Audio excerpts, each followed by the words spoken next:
Welcome to Democracy Now!, democracynow.org, The War and Peace Report. I'm Amy Goodman.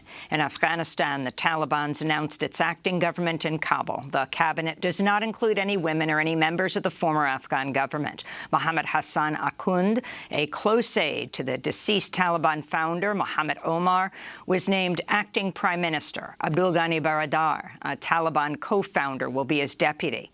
Sirajuddin Haqqani, the interior minister, is on the FBI's most wanted list for a 2008 attack in Kabul that killed 6 people. This comes as protests grow across Afghanistan. Hundreds of men and women rallied in Kabul Tuesday, with demonstrators calling on Pakistan to stop intervening to aid the Taliban. 2 people reportedly died Tuesday during another protest in Herat. This all comes as aid organizations warn of the looming humanitarian crisis in Afghanistan, with the country's fragile healthcare system potentially facing collapse. We'll have the latest after headlines. The Centers for Disease Control said Tuesday 75%, that's 3/4 of U.S. adults, have received at least 1 dose of a COVID-19 vaccine.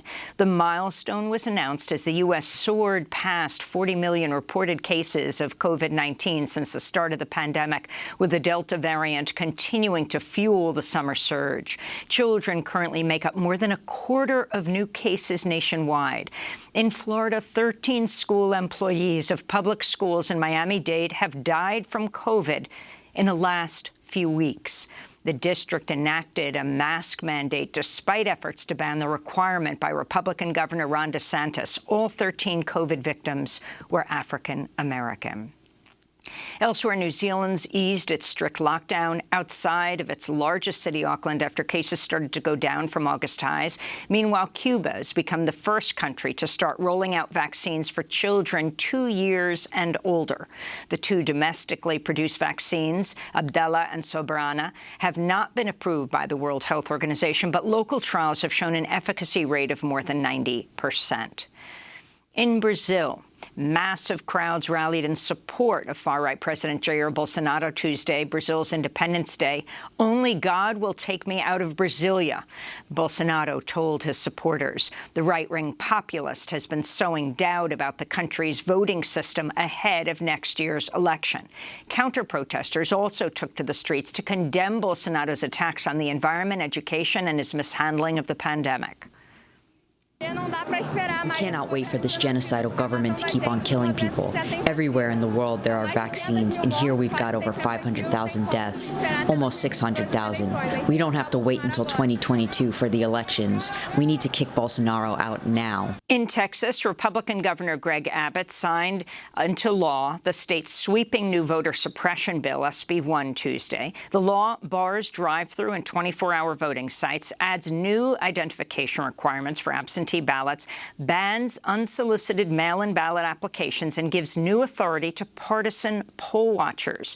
Voting rights groups have vowed to keep fighting the law, which already faces at least 5 challenges in state and federal courts. Meanwhile, Governor Abbott has come under renewed fire over comments he made during the SB 1 signing ceremony, referring to Texas's recently enacted near-total ban on abortion. A reporter asked Abbott, quote, "Why force a rape or incest victim to carry a pregnancy to term?" It provides at least 6 weeks for a person to be able to get an abortion. And so, for one, it doesn't provide that. That said, however, let's make something very clear. Rape is a crime. And Texas will work tirelessly to make sure that we eliminate all rapists from the streets of Texas by aggressively going out and arresting them and prosecuting them and getting them off the streets. New York Congressmember Alexandra Ocasio-Cortez blasted Abbott after the comments for his, quote, "deep ignorance." President Biden visited parts of New Jersey and New York Tuesday that were hard hit by the remnants of Hurricane Ida last week. He spoke from Queens, flanked by New York's top elected officials. Climate change poses an existential threat to our lives, to our economy, and the threat is here. It's not going to get any better. The nation and the world are in peril. That's not hyperbole. That is a fact. Climate groups urged President Biden to take decisive action after his comments Tuesday. Sunrise Movement said, quote, if Biden does not deliver on at least a $3.5 trillion investment through budget reconciliation while he has a potentially fleeting Democratic majority, future generations will ask why he didn't do more when we still had the chance, they said. West Virginia Senator Joe Manchin has said he won't back more than $1.5 trillion in spending. Meanwhile, the U.S. Coast Guard is currently investigating reports of 350 oil spills in the Gulf of Mexico in the aftermath of Hurricane Ida. In related news, Louisiana officials revoked the licenses of 7 nursing homes that sent their residents to a warehouse in the town of Independence ahead of Hurricane Ida. 7 people died, and 800 people faced squalid, inhumane conditions there before being rescued. A coalition of over 1,500 environmental and rights groups around the world is calling for the United Nations to postpone its annual climate talks, COP26, scheduled for November in Scotland because of entrenched vaccine inequality. Climate Action Network says the countries most affected by the climate crisis are likely to be shut out of talks because of lack of access to vaccines, as well as prohibitive travel and quarantine costs. The coalition said in a statement, quote, there's always been an inherent power imbalance within the UN climate talks, and this is now compounded by the health crisis. It's difficult to imagine there can be fair participation from the global south under safe conditions, they said. Meanwhile, the World Health Organization blasted wealthy countries Tuesday for refusing to share excess vaccines and other COVID treatments. It is the hoarding of these materials. We saw it in the beginning of the pandemic with PPE. But this is not just unfair, it's not just immoral, it's prolonging the pandemic, and it is resulting in people dying. We'll have more on this story later in the broadcast. The Mexican Supreme Court has unanimously ruled that criminalizing abortion is unconstitutional, a historic decision which paves the way to legalizing the procedure across Mexico. This is the president of the Mexican Supreme Court, Arturo Salvador. A partir de ahora se inicia una nueva ruta. From now on, there's a new path to freedom, clarity and dignity, which respects all those who are pregnant, especially women. Today is one more step in this historic struggle for equality, for dignity, and for fully exercising their rights. Abortion has been severely restricted and penalized in all but 4 Mexican states. This comes after years of resistance and organizing by reproductive justice advocates in the Catholic country of Mexico. In other news from Mexico, at least 1 person is dead after a powerful earthquake struck near the coastal town of Acapulco, triggering a tsunami warning for the region. About 1.6 million people lost power. The 7.0 magnitude quake was also felt over 230 miles away in Mexico City.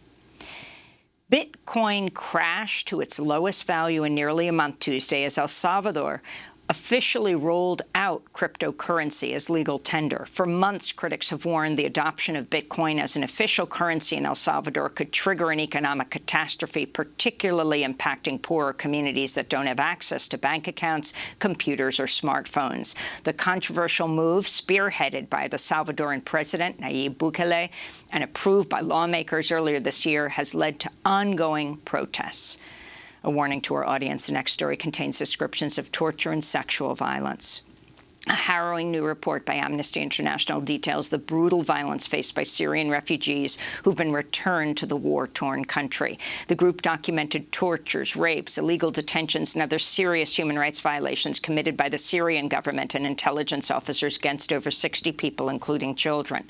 In one testimony, a mother described how Syrian authorities undressed her daughter, handcuffed and hung her on a wall while she was repeatedly beaten and sexually assaulted. And the 5 men accused of plotting the September 11th attacks appeared in a Guantanamo Bay military court Tuesday for the first time in over a year. The resumption of pretrial hearings comes just days ahead of the 20th anniversary of the 9/11 attacks. The case against the 5 men, which includes suspected mastermind Khalid Sheikh Mohammed, has been riddled with procedural problems, including the admissibility of evidence that was obtained by CIA agents under torture. The pretrial hearings, which have been prolonged for at least 9 years, were suspended in February 2020 due to the pandemic. The selection of a military jury will likely not begin until at least 2022. And those are some of the headlines. This is Democracy Now!, democracynow.org, The War and Peace Report. I'm Amy Goodman in New York, joined by Democracy Now! Co-host Juan Gonzalez in New Brunswick, New Jersey. Hi, Juan. Hi, Amy, and welcome to all of our listeners and viewers across the country and around the world.